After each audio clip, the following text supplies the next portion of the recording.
चांद की तरफ बढ़ चला भारत का चंद्रयान-3, लेकिन एक अनजाने डर ने बढ़ा दी इसरो की धड़कनें। अगर किसी कारण से हो गई मिशन पर ये एक गलती, तो चांद के बजाय वापस धरती पर लौट आएगा चंद्रयान-3। इसरो को क्यों मिले ऐसे सिग्नल? क्या हो रहा चंद्रयान-3 के साथ? इसरो ने प्लान बी पर काम करना क्यों शुरू कर दिया? दोस्तों, भारत की अंतरिक्ष अनुसंधान संगठन के मिशन चंद्रयान-3 ने अपनी सफलता का एक चरण और पूरा कर लिया है। उसने पृथ्वी के ऑर्बिट के सभी चक्कर अपने तय समय में पूरे कर लिए हैं और अब इसरो ने उसको चंद्रमा के रास्ते की तरफ इजेक्ट कर दिया है। अगर सब कुछ ठीक रहा तो 5 अगस्त 2023 तक यह यान चंद्रमा की ऑर्बिट में प्रवेश कर जाएगा। इसरो ने देर रात किए गए अपने एक ट्वीट में बताया कि उन्होंने यह तय समय पर इंजन को पृथ्वी की ऑर्बिट से इजेक्ट करने के लिए ऑन किया और उसको पर्याप्त एक्सीलरेशन देकर चांद की तरफ जाने वाले रास्ते पर भेज दिया। इंजन को एक ऑर्बिट से दूसरे ऑर्बिट में भेजने के लिए स्पीड देने की इस प्रक्रिया को वैज्ञानिक भाषा में इंजेक्शन कहा जाता है।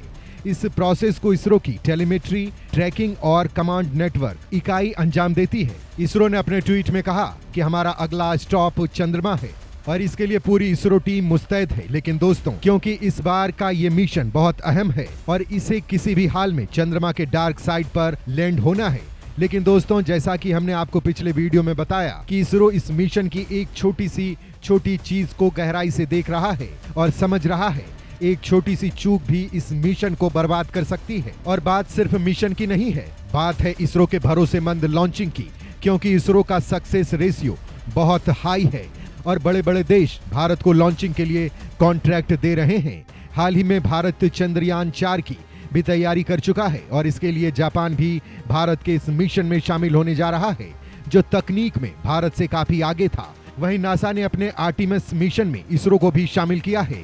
यानी ऐसे देश भी भारत के स्पेस प्रोग्राम का हिस्सा बनना चाहते हैं, जो तकनीक में काफी आगे हैं। लेकिन दोस्तों, यहाँ पर इसरो की तरफ से जिस डर का खुलासा हुआ है, जो डर इसरो कार्यालय से बाहर आया है, उसने सबके होश उड़ा दिए हैं। करोड़ों लोगों के मन में डर पैदा हो गया है कि अगर इसरो ने एक हल्की सी चूक कर दी या तकनीकी कारणों से हो गई, तो अपना चंद्रयान-3 चांद पर जाने के बजाय वापस धरती की तरफ लौट आएगा। जी हाँ, ऐसा हो सकता है। अब क्यों हो सकता है, कैसे हो सकता है और ये चूक कौन सी है? क्या इसे ठीक किया जा सकता है और या फिर ये इसरो के कंट्रोल से बाहर का काम है? ये सारी बातें हम आपको आगे वीडियो में बताने वाले हैं। ये एक गलती कर देगी सारा खेल खत्म। वापस धरती पर लौट आएगा चंद्रयान-3। दोस्तों, हम सभी चाहते हैं कि ऐसा ना हो, लेकिन वैज्ञानिक मिशन को लेकर हर एक चीज पर गौर कर रहे हैं और ये इसरो ने खुलासा किया है कि ये एक गलती, फिर चाहे वो किसी भी कारण से हो या फिर वो गलती हुई, तो अपना चंद्रयान-3 वापस धरती की तरफ आना शुरू हो जाएगा, यानी भ्रमित हो जाएगा। वैज्ञानिकों ने जानकारी देकर बताया है कि चंद्रयान-3 इस समय 38,520 किलोमीटर प्रति घंटे की रफ्तार से चांद की ओर जा रहा है।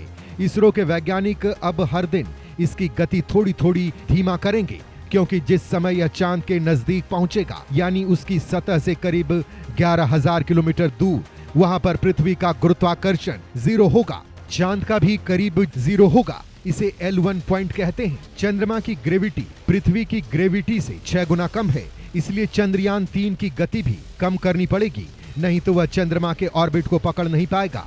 अगर ऐसा होता है तो चंद्रयान 3.69 लाख किलोमीटर से वापस धरती की 5वीं ऑर्बिट के पेरिजी यानी 236 किलोमीटर 230 घंटे में आ जाएगा, यानी करीब 10 दिन बाद। हालांकि ऐसा ना हो, इसके लिए इसरो के वैज्ञानिक लगातार काम कर रहे हैं और ऐसा होने पर क्या होगा, ऐसा इसरो के तरफ से कोई खुलासा नहीं किया गया है।